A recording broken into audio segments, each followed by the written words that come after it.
আসসালামু আলাইকুম ভিউয়ার্স, কেমন আছেন সবাই? এই তো ভালো আছি, আপনারাও ভালো আছেন। এই যে আমি আজকে একটু লাল শাক কয়েকটা আছে, এই লাল শাকগুলো আমার হাজব্যান্ডের জন্য তুলবো।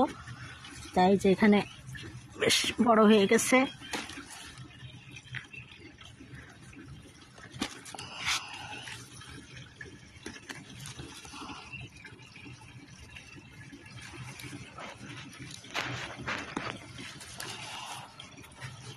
এই যে এগুলো তুললাম, আরও এই যে এখানে আছে, এগুলো সব তুলবো। এগুলো নষ্ট হয়ে গেছে, লাল হয়ে গেছে পাতা।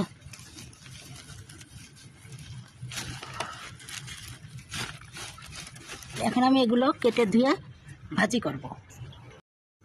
ভিউয়ার্স, এই যে আমি লাল শাকগুলো নিয়ে আসছি হারভেস্ট করে, এখন এগুলোকে কেটে বেছে ধুয়ে ভাজি করব। ততক্ষণ আপনারা আমার সাথে থাকুন। ভিউয়ার্স, এই যে আমি লাল শাকগুলো কেটে ধুয়ে যে চড়িয়ে দিয়েছি, একটু মরিচ আর লবণ দিয়ে এটাকে সিদ্ধ করে নিচ্ছি। সিদ্ধ করে নিয়ে তারপরে তেলে দেবো। সিদ্ধ হয়ে গেলে ফিরে আসছি। ভিউয়ার্স, এই যে আমার শাক সিদ্ধ হয়ে গেছে, আর এদিকে পেঁয়াজ রসুন ভেজে নিয়েছি। এখন আমি সিদ্ধ করা শাকটা এর ভিতরে ঢেলে দেবো।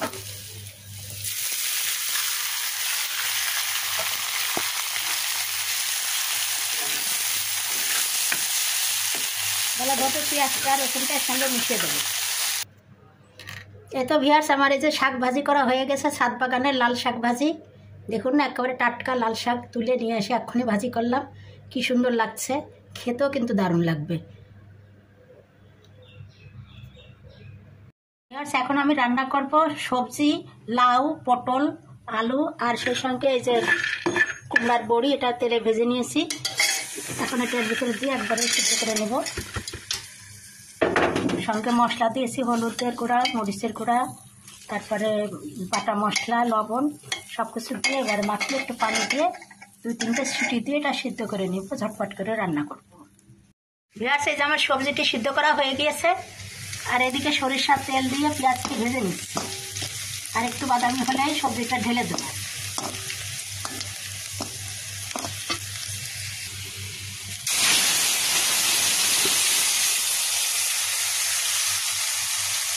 সবজিটা ঢেলে দিলাম, ভালোভাবে মিশিয়ে দেবো। একটু রসটা কমিয়ে গেলে আমি সার্ভ করে নেব। কত ঝটপট করে হয়ে গেল মজাদার হেলদি ভেজিটেবল। এই তো ভিউয়ার্স, আমার এই যে মিক্স ভেজিটেবলটি রান্না করা হয়ে গেছে। দেখুন কত সুন্দর হয়েছে, কালারটাও দেখতে কত সুন্দর, খেতেও দারুণ। আশা করি আপনাদের ভালো লেগেছে। আর যদি ভালো লেগে থাকে অবশ্যই আপনারা আমার চ্যানেলকে লাইক, কমেন্ট, শেয়ার দিয়ে আমার পাশে থাকবেন। ভিউয়ার্স, এখন আমি রান্না করব আলু করলা দিয়ে মাছের চচ্চড়ি, রুই মাছের চচ্চড়ি। তাই যে আলু আর করলা কেটে ধুয়ে নিয়েছি, সেই সঙ্গে পেঁয়াজ রসুন মশলা বাটা আর হলুদ লবণ মরিচের গুঁড়া সব কিছু দিয়ে দিয়েছি। এখন একটু সরিষার তেল দিয়ে দেবো, কারণ এই চচ্চড়ি তরকারি সবসময় সরিষার তেল দিয়ে রান্না করলে খেতে ভালো লাগে। এখানে 2 টেবিল চামচ মতন দিয়ে দিলাম, একটু তেল বেশি দিতে হয়। তেজপাতাও দিয়েছি।